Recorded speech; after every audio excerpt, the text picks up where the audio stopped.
Welcome back to the channel, dear friends. Thank you for joining us again for a topic that is as intriguing as it is illuminating, one that bridges the seen and unseen, the ordinary and the mysterious. Today, we'll take a deep dive into a profound spiritual account drawn from the life of the Venerable Master Zuyan, a highly revered Buddhist monk whose teachings continue to guide millions. The story we are about to unfold is not folklore, not fiction. It is a documented event that reveals a powerful truth: even spirits can discern genuine practice from superficial display. What would you say if I told you that a spirit once confronted a monk about his past karma, that it did so not out of blind vengeance, but with the clarity of karmic law, and that this confrontation not only confirmed the existence of karmic ties across lifetimes, but also highlighted the extraordinary role of a clean, disciplined and truly practicing monastic community? In this video, we are going to unpack this extraordinary encounter not as a ghost story, but as a spiritual mirror. We will explore what it means to truly practice, what karma looks like in action, and how even beings in the unseen realms recognize the presence or absence of authentic spiritual cultivation. Let us begin with the event itself. During his time at a remote monastery, Master Zuyan was present when a young woman visiting the temple began to act strangely. Her demeanor shifted, her voice changed, her expressions grew dark, erratic. At first, those present suspected illness or mental distress, but soon the truth emerged: a spirit had possessed her body, and this was no random haunting. The spirit was clear, articulate, and purposeful. It had come seeking one of the monks who resided in the temple. The spirit declared, in the presence of several shocked witnesses, "You wronged me in a past life. You left a karmic debt unpaid, and I have followed you until now." What stunned the assembly was not just the spirit's claim, but its insight. It pointed directly to the monk's former deeds, details no living person could have known, and then added something extraordinary: "Were it not for the purity of this place, I would have already exacted my revenge. But this place is protected.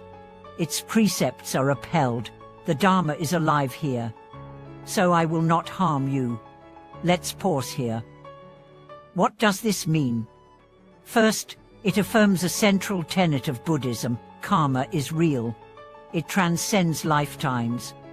What we do echoes beyond our immediate awareness, touching lives we may not even remember. Second, it confirms that spiritual environments are more than aesthetics or rituals. A true temple, a place where the Dharma is practiced with sincerity and precepts are lived, not just preached, radiates protection. It becomes a beacon of light, a shield, a sanctified zone where even spirits tread with reverence. Now let's return to the monk.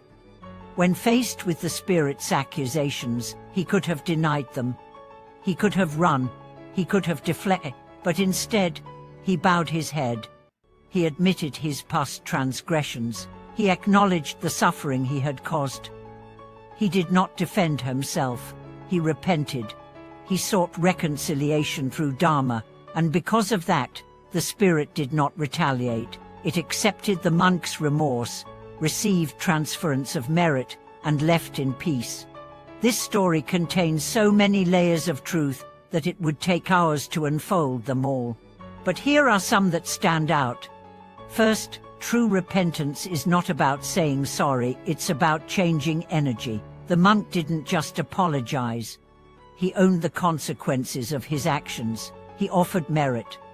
He transformed the karma through humility and practice. This is what the Dharma means when it says, even the heaviest karma can be lightened through sincere cultivation. Second, not all spiritual environments are equal. A temple filled with noise, gossip, ego and commercialization is not the same as a temple rooted in the Vinaya, in meditation, in service, and in simplicity. The spirit in the story could sense the difference, and if a being from the unseen realm can feel it, why can't we? Third, We often think of ghosts or spirits as malicious, irrational entities. But this story reminds us that they are sentient beings, bound by the same laws of cause and effect. They seek resolution, not always vengeance. They long to be heard, to be healed, to be seen. And when we meet them with compassion instead of fear, incredible healing can take place. Fourth, and perhaps most profoundly, the spirit knew who was truly practicing and who wasn't. It knew which monk followed precepts, who meditated daily, who cultivated the path in silence, and who just wore robes without inner discipline. This should make us pause, because it means our inner life is not hidden, not from others, not from ourselves, not even from spirits. Let's ask ourselves, what kind of energy do we carry? If a being from another realm stood before you today, what would it sense? Would it find purity, humility, sincerity, or would it find layers of pretense, avoidance, and self-deception? The path of real practice begins with the willingness to see ourselves clearly. It's not about perfection, it's about honesty. Every step of the path, chanting, meditating, studying, serving, is meant to strip away illusion, to dissolve ego, to reveal the luminous mind beneath. Master Zuyan didn't build vast temples or gather huge crowds. He emphasized precepts, simplicity, silent effort, deep retreat. And because of that, his presence and the places he taught were luminous sanctuaries, not because of design, but because of discipline. The monks who trained under him weren't celebrities, but they were real. They held the line, they upheld the Dharma, and that authenticity created a frequency so powerful, even spirits bowed to it. What would happen if we took our practice that seriously? If we kept our homes like little temples, not in decoration, but in energy? What if we guarded our minds like we guard our valuables? What if we recited one mantra with true devotion instead of 1,000 with indifference? This story is not just a tale of the supernatural. It's a reminder of the natural law of karma, the natural truth of cause and effect, the natural power of sincerity. It's a call to drop the theatrics and return to the real. If a spirit knocked at your door tonight, not to scare you, but to reveal something, what would you learn?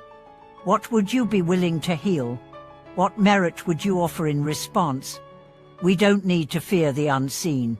We need to purify the seen, our own minds, our own hearts. Because when the Dharma is alive within us, there's no place for darkness to hide. Thank you for watching this video. If this story moved you, or reminded you of your own karmic reflections, please share in the comments. Let's bring light to each other's shadows. Let's keep the Dharma alive, not just in words, but in action. Don't forget to subscribe, like, and tune us again next time. Until then, may your practice be clear, your mind steady, and your heart truly awakened.